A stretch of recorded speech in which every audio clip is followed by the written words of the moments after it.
판단을 유예하는 사회, 침묵하는 지식인앤드 황광선. 대학에 있는 학자로서 감사하게 여기는 것이 있다.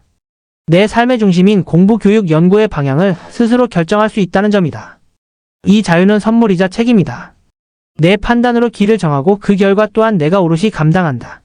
그러나 이 당연해 보이는 판단이라는 행위는 우리 사회에서 점점 사라지고 있다. 같은 연구자라 해도 조직에 속하면 상황은 달라진다. 연구기관, 정부 산하 단체에 소속된 이들은 명시적이거나 은밀한 위계 구조에 영향을 받는다. 판단의 옳고 그름보다 위계에 순응하는 태도가 중요해지는 구조다. 이 틀 안에선 진짜 질문은 묻히고 타성적 합의만 남는다. 그리고 결국엔 누구도 판단하려 하지 않는다. 판단은 곧 책임이기 때문이다. 한국 사회에서 책임은 두려움의 대상. 한국 사회에서 책임은 두려움의 대상이다. 누군가 먼저 말하고 먼저 움직이는 순간 그에 따른 모든 결과를 감당해야 한다. 그래서 사람들은 판단을 미룬다. 대신 규정 안에서만 움직인다. 전례가 있는가, 규칙을 어기진 않았는가, 다들 어떻게 하는가가 유일한 기준이 된다. 그렇게 우리는 정답의 길을 따라간다. 자유로운 길은 아니다. 아쉬운 점은 판단을 멈춘 사회에선 자유도 자라지 않는다는 것이다. 한나 아렌트는 자유를 새로운 시작을 할 수 있는 능력이라 했다. 그 시작은 말하고 행동하는 데서 비롯된다. 하지만 우리는 지금 서로에게 말하지 말자, 움직이지 말자는 신호를 보낸다. 안전하게 살아라는 말은 그래서 때로는 위협이 된다. 창의는 그렇게 죽어간다. 우리가 바라는 자유와 변화는 스스로 판단하고 책임지려는 용기에서 출발한다. 아렌트식 자유는 혼자만의 것이 아니다. 공동의 세계에서 함께 살아가기 위한 행동의 자유다. 말하고 결정하고 그 결과에 책임지는 인간들의 공동체. 우리는 지금 그 공동체의 출발점에서 자꾸 고개를 돌린다. 두려움이 침묵을 낳고 침묵은 습관이 된다. 침묵은 정의의 반대말이다. 침묵은 편안하고 안전하다. 하지만 그 편안함은 종종 다른 누군가의 억울함 위에 세워진다. 한 번은 학장에게 이런 말을 들었다. 교수의 학기 중 해외 출장은 학장의 관리 감독받는 것에 포함된다. 정식으로 본부 승인된 학문 활동조차 관리의 대상이라니, 무엇보다 관리의 기준이나 범위는 사전에 공유되지 않았는데도 그 말은 마치 자명한 진리처럼 단정적으로 전달되었다. 더 충격이었던 건 동료 교수들의 침묵이었다. 누구도 이 문제를 언급하지 않았다. 질문하지도 시선을 맞추지도 않았다.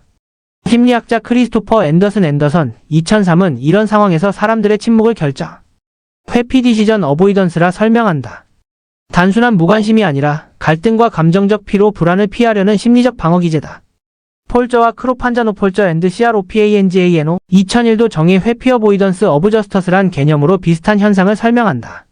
문제를 알지만 내일이 아니니까라며 침묵하는 것이다. 그러나 침묵은 중립이 아니다. 정치 철학자 주디스 슐라이스 HKLAR 1990는 더 페이서즈 어브 인저스티스에서 행동하지 않음도 불의의 한 얼굴이라고 말한다.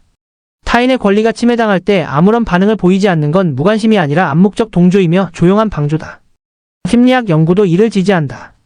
수수 에델 2019에 따르면 침묵은 타인의 시선을 피하려는 자기 보호 행위다. 조직 안에서 목소리를 내는 이는 쉽게 고립되거나 배제될 수 있다. 두려움이 침묵을 낳고 침묵은 습관이 된다. 철학자 에마뉴엘 레비나스 LEVINAS는 타자의 얼굴을 마주하는 순간 무한한 책임이 시작된다고 말한다. 타자의 얼굴은 도덕적 책임을 요구하는 윤리적 호소다.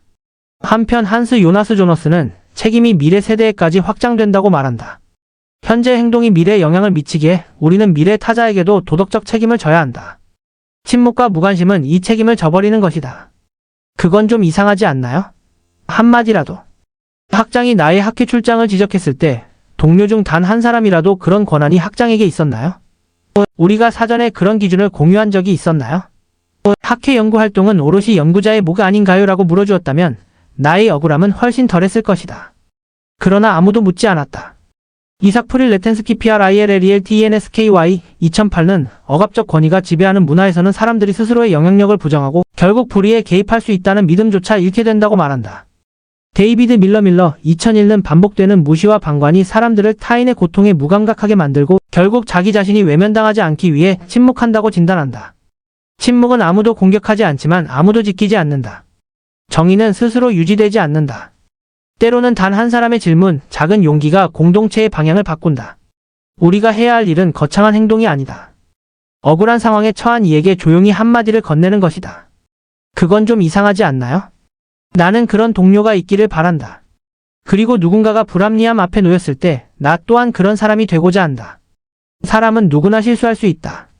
중요한 건 돌아보고 사과할 수 있는 용기다. 아무리 많은 지식을 가졌어도 침묵한다면 그를 진정한 지식인이라 부를 수 있을까? 옳고 그름을 가르치는 선생이라 할 수 있을까?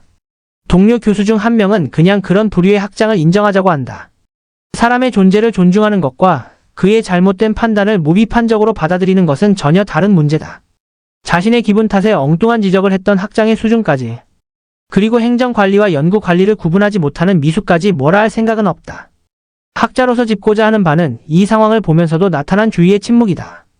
약소한 사례의 거창한 말들을 쏟아부었다. 다른 사례가 워낙 차고 넘치고 대학 사회 곳곳에 이러한 침묵은 쌓이는 것만 같아 펜을 들지 않을 수 없었다. 한두 번은 인간적 정으로 넘어갈 수 있다. 여러 번이면 생각이 없다는 뜻이다. 심각하다. 가까운 현상에도 판단을 유예한다면 사회과학 학자로서 이 사회의 기득권에 어떤 직원을 할 수 있단 말인가. 2016만 2017 박근혜 전 대통령 탄핵 시기에 최순실의 국정 개입에 청와대 참모진들은 도대체 무엇을 했는가. 기탄하면서 수없이 회자됐던 단어가 부역자였다. 부역자가 되지 않기 위해 생각하고 질문하고 반추해야지 하는 공감대가 크게 일었었다. 신기한 것은 학자든 일반인이든 있는다는 것이다. 무비판적 침묵은 정의를 서서히 무너뜨린다. 그 조직, 그 사회는 융성과는 거리가 멀어진다. 우리는 각자 판단의 힘을 기르고 필요할 때 그 판단을 사용할 용기를 키워야 한다. 나는 학문을 위해 존재하는 교수인가 아니면 대학 조직 하이어라키를 위해 존재하는 교수인가. 작년에 퇴임한 정효구 교수가 2024년 9월 29일자 대학지성에 실었던 칼럼의 한 부분이다. 학자들은 자유인이자 대인의 풍모를 상실한 채 시인 이상의 시. 문벌의 한 구절처럼 천하의 달이 밝아 오들오들 떠는 속박인으로 전락하고 있는 중이다. 황광선 가천대 행정학과 교수. 버지니아 공대에서 행정학정책학 박사학위를 받았다. 주 연구 분야는 공공책무 공공관리, 정책분석, 과학기술정책, 권력과 거버넌스, 교육혁신 등이다. 대한테니스협회 이사와 공인검정위 스포츠공정위 위원으로 성남시 청소년재단 이사로 봉직한 바 있다. 피아노 치는 여자 앤드 주용수. 예술과 억압. 엘프리데 옐리네크의 소설 피아노 치는 여자다의 KLAVIRSPILERI는 억압과 권력, 성과 예술, 자유와 굴종 사이의 격렬한 충돌을 통해 인간 심리의 균열과 사회 구조의 모순을 파헤친다. 이 작품의 본질은 한 여성의 자아가 성장하지 못한 가정, 비틀린 권력 관계를 내면화한 사회, 감정과 욕망을 왜곡한 문화를 고발한다. 미카엘 하네케가 감독한 동명 영화에서는 배우 이자벨 위페르의 연기가 압권이다.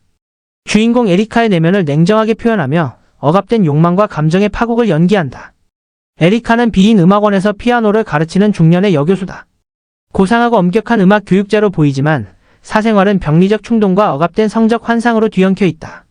그녀는 정서적으로 독립하지 못한 채 어머니와 함께 산다. 피아노는 모녀 사이의 유일한 소통 도구이자 통제 수단이다. 어머니는 에리카의 재능을 성과주의적 예술로 전락시키고 에리카는 예술의 고통을 감정 해방이 아닌 억압의 심화로 체험한다. 억압의 재생산과 자기 파괴. 에리카는 사회적 권력 구조에 의해 정해진 성역할과 여성성의 폭력적 내면화를 드러낸다. 그녀의 충동은 사회적 억압으로 왜곡된 여성 욕망의 일그러진 표정이다. 에리카는 자유를 갈망하면서도 자율성을 갖지 못하고 사랑을 원하면서도 지배와 굴복의 방식으로만 관계를 맺는다. 그녀의 내면은 욕망과 억압, 통제와 파괴로 끝없이 소모된다. 제자 클레멘트는 당당한 남성으로 등장하지만 에리카의 성적 스크립트 안에서 감정과 권력을 뒤틀린 방식으로 경험한다. 에리카는 클레멘트에게 복종과 학대를 동시에 요구하며 자신이 받아온 억압의 방식을 재현한다. 에리카는 내면의 갈등을 자각하고도 변화하지 않았으며 오히려 억압의 방식을 복제하며 타인에게 전이했다. 제자와의 관계를 자기 방식대로 통제하려 했고 어머니와 사회가 자신에게 가했던 방식을 그대로 반복했다. 이는 그녀가 피해자이면서 가해자라는 이중 구조를 보여준다.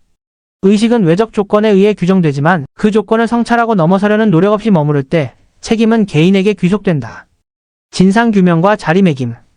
반민족행위 특별조사위원회의 좌초와 광주민주화운동 진상규명의 실패로 한국 현대사는 거친 굴곡을 남겼다.